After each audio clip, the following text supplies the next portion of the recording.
We're going to be putting a water supply box for a fridge here. That's the ice maker hose. I've already cut out a hole for it. I've got the box, and then on the other side of the wall, I've been doing some plumbing.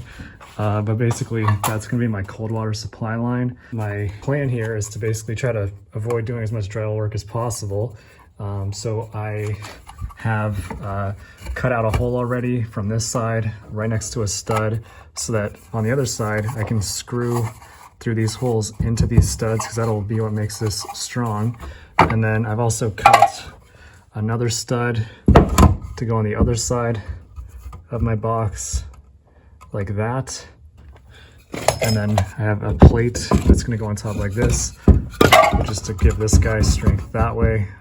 And so the point I'm at right now is I'm sneaking, if you see those little ears, sneaking that in, and if I hit this drywall, it creates a little bit of a gap between the actual drywall and the stud, and that gap is just barely enough for me to sneak that guy in. And then on the other side, I'm just going to drive a screw through the drywall and into the stud to secure it on that face. I got this pushed in here. I also crimped on the line already to my adapter right here, just so I could put it through the top plate, because I'm not gonna have the access to get my crimper in here once I put it in all the way. So I've got two 3-inch nails galvanized holding in this part, and I was just able to toenail it right there, but that thing's pretty solid. So now I've got a plate on the top, and then I just cut this stud right here for the back support, and I'm just gonna tap this in with a mallet that I have.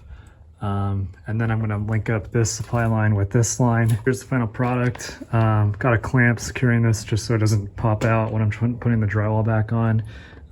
But we've got our 1/2-inch supply line going down through our makeshift plate here, and our new stud right here, so we could fasten that box on the other side of the wall. So that guy is good. The water's back on. I'm not seeing any leaks around where we put it. So that is how you retrofit, add a new ice box outlet. Here's what it looks like on the other wall. So I just drilled in 2 screws through those ears, even though I can't see them. I know they're there, into the stud on either side. Could add 2 more, but honestly, this thing's not going anywhere. And then I've got a little face plate for it, so it's gonna hide some of the damage, but I will need to mud this. All right, here's what it looks like after the next day. I've got 2 coats of mud on it, and this is the face plate that I can just put on that, and it's gonna be living behind the fridge most of the time anyway, so I'm not too concerned about looks. But yeah, there's our final product. And here is the line that's going to be connected. I have a kit that I'm going to cut, and I'm going to put an end cap and a ferrule on that plastic one, because it's a plastic hose. Connect that to that, flip the water on, and we'll have ice. So hope this helps. Thanks for watching, and take it easy, everybody.